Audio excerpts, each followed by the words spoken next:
itu kan suara sebagian kecil rakyat kita. Kenapa? Mungkin sebagian ngerasa keganggu hidupnya masih kurang ya. Once saya ciptakan pertumbuhan ekonomi 6%, 7%, itu akan hilang dengan otomatis. Mereka akan sibuk cari kerja dan makan enak dibandingkan mendemo. Jadi pesan Presiden adalah balik arah ekonomi, ciptakan pertumbuhan ekonomi yang lebih cepat, secepat mungkin. Itu yang akan kita kerjakan ke depan. Saya akan melihat di keuangan ada apa, instrumen apa yang masih bisa kita optimalkan. Di situ akan kita maksimalkan supaya ekonominya jalan lagi. Bukan jalan lagi, jalan lebih cepat. Nanti kalau jalan lagi dibilang berhenti sekarang. Ada instruksi khusus untuk soal penerimaan nggak, Pak? Belum ada. Saya suruh belajar sama Dirjen Pajak mana? Dirjen Pajak tentara ya? Bea Cukai tentara ya? Nggak ada, cuman basically saya akan lihat seperti apa intinya. Cuman kalau Anda lihat, biasanya kalau yang konstan apa? Tax ratio kan konstan, tax per PDB. Let's say kita nggak bisa rubah dalam waktu dekat. Ya untuk meningkatkan tax ya kita percepat pertumbuhan ekonominya. Kira-kira begitu. Ada yang ingin disampaikan ke pasar nggak Pak? Soalnya tadi IHSG sama rupiah sempat ngedrop pas pengumuman soal Ibu Sri Mulyani. Mungkin pasar nggak tahu, saya orang pasar. Saya di pasar berapa sih? Ya sejak tahun 2000. 15 tahun lebih. Teman Pak Anggito dulu dimarah-marahin Pak Anggito karena dia majikan dulu saya di pasar. Tapi saya udah kenal pasar cukup lama, di sini juga tim cukup kuat. Pak Anggito di pasar cukup lama. Pak Thomas sudah tim lama di sini. Beliau teman saya dari tahun 2000 kali ngajar di UI bareng-bareng. Jadi Pak Heru juga teman lama, ahli di Bea Cukai juga. Jadi kalau mau dibetulin, diperbaiki, dioptimalkan, rasanya sih kita punya instrumen yang cukup untuk memperbaiki secara bersama-sama. Pak, kalau lihat kan Belum ada. Kayaknya disuka-suka saya kelihatannya. Saya tanya, Pak gimana Pak? Boleh nggak saya obrak-abrik? Gitu kira-kira. Saya nggak tahu karena saya baru, itu kode boleh apa enggak.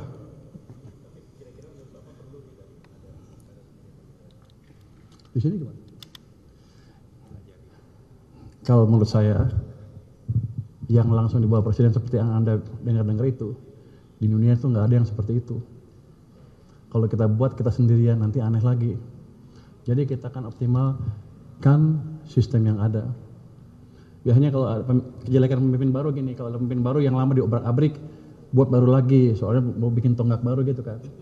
Saya nggak akan seperti itu approach-nya adalah reality yang ada, saya optimalkan sehingga sistem bisa bekerja dengan optimal. Yang jalan-jalan, yang berhenti-berhenti kita optimalkan. Yang udah jalan kita percepat lagi.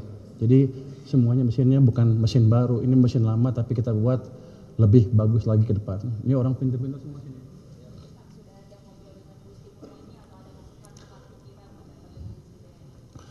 Kalau saya ketemu Bu Sri Mulyani kan setiap KSSK 3 bulan sekali, kadang-kadang juga berapa bulan sekali ketemu, ya di situ ngomongnya. Kalau untuk hari ini belum, karena saya juga baru tahu tadi jam 1 lebih. Untuk masih punya jas kalau enggak. Oke, deh ada lagi. kan kalau Bapak memang sudah malang melintang Pak di pasar keuangan, tapi kalau untuk sisi fiskal sendiri kan memang ini baru Pak. Kalau untuk Bapak sendiri seberapa akan belajarnya berapa lama sih untuk karena kan kesehatan fiskal kita juga akan melintang Pak di tahun ini. Anda dari mana? Dari IDN Times Pak. Gimana? IDN Times. IDN. Anda nggak pernah tahu saya di mana ya? Iya Pak. Sebelum di sini saya di KSP juga pernah kan berapa tahun. Dan waktu krisis COVID 2020-21 saya di samping Presiden Jokowi membantu memformulasikan kebijakan fiskal yang baik pada waktu itu. Bukan dari anggarannya aja, tapi cara mengelola uang pada waktu itu. Jadi kalau Anda bilang saya nggak pengalaman, salah besar. 2008 saya bantu Pak SBY, saya think tanknya SBY. 2015 saya ke KSP, bantu Pak Jokowi, waktu itu melambat, kita balikan dengan cepat. Habis itu saya keluar, 2020-2021 mau runtuh lagi, masuk lagi ke sana. Saya selalu memberi masukan fiskal ke pemerintah. Di belakang nggak dibayar. Mungkin sekarang dibayar ya, saatnya dibayar sekarang. Gaji gede nggak sini? Kira-kira gitu. Jadi saya udah kenal lama dengan fiskal, dengan ini ahli fiskal kita Pak Suhasil. Jadi saya nggak akan terlalu gampang, saya nggak perlu waktu untuk belajar lagi.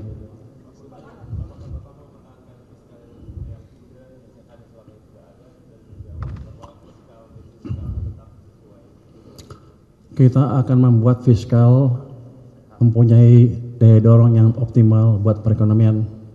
Let's say saya buat fiskalnya sehat, tapi kalau nggak dibelanjain juga ekonominya nggak jalan, runtuh juga nanti ekonominya. Jadi fiskalnya sehat, tapi kita pastikan nggak mengganggu sistem keuangan dan belanjanya bisa optimal. Ini kan sekarang agak lambat ya. Kalau saya lihat 2 triwulan terakhir, pertumbuhan belanja pemerintahnya, triwulan 1, triwulan kedua itu negatif kan. Itu nggak tahu salahnya di mana, efisiensi apa bukan, tapi yang jelas itu memberi dampak negatif ke perekonomian karena pertumbuhannya melambat dari situ. Saya ahli fiskal, jadi saya ngerti betul fiskal yang prudent seperti apa. Anda mau belajar?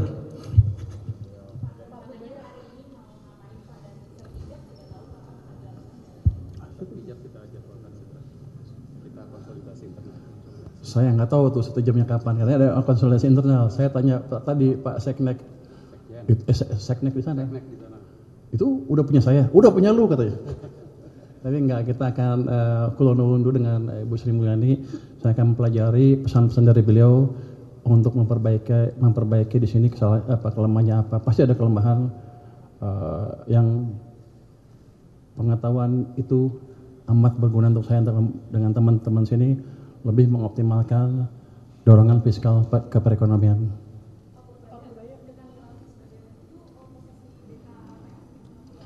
Jadi saya sudah resign ketika saya dilantik jadi Menkyu. Tadi sebelum hari ini ya. Kosong, tapi nanti ada PJS. Nanti ada di sini. Luki mana Luki? Nah, beliau salah satu calon pejabat sementaranya. Karena saya di sini, kalau sana kosong saya suruh aja dia ke sana. Tapi di sana masih ada anggota DK yang lain yang bisa mengcover pekerjaan ketua LPS. Pak, untuk kedekatan dengan Pak Luhut boleh di-address kan? Siapa? Ada kedekatan dengan Pak Luhut. Pak Luhut. Iya, Saya dekat dengan Pak Luhut, saya dekat dengan Pak Hatta, saya dekat dengan Pak SBY, saya dekat dengan Pak Sete, saya dekat dengan Pak Jokowi, saya dekat dengan semua yang membantu membangun negara. Jadi saya ikut di situ.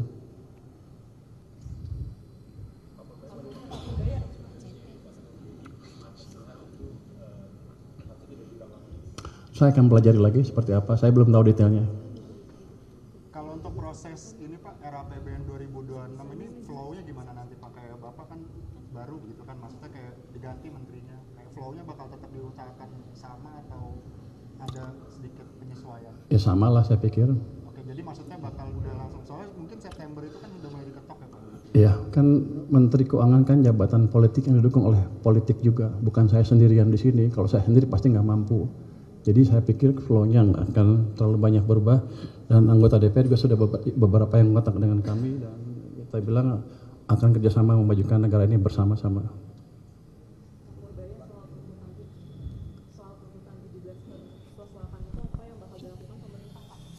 Tuntut apa? Saya belum pelajari itu. Tapi basically begini. Itu kan suara sebagian kecil rakyat kita. Kenapa? Mungkin sebagian ngerasa keganggu, hidupnya masih kurang ya. Once saya ciptakan pertumbuhan ekonomi 6%, 7%, itu akan hilang dengan otomatis. Mereka akan sibuk cari kerja dan makan enak dibandingkan mendemo. Jadi maksudnya bakal tetap dikejar 8% ya Pak? Secepatnya? Bukan bakal dikejar 8%, kita akan kejar secepat ciptakan pertumbuhan yang paling cepat, seoptimal mungkin. Kalau Anda bilang bisa nggak bisa 8, kalau saya bilang bisa kan saya nipu. Tapi kita bergerak ke arah sana.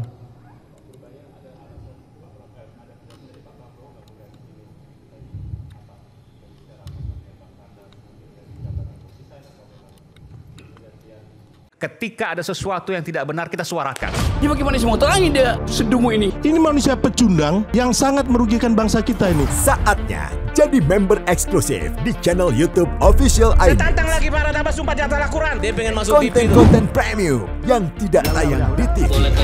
Live interaction. Halo pemirsa iNews, ini baru selesai. Emoji dan badge spesial. Reakses konten pilihan. Klik YouTube Official iNews, join member hanya Rp10.000 per bulan.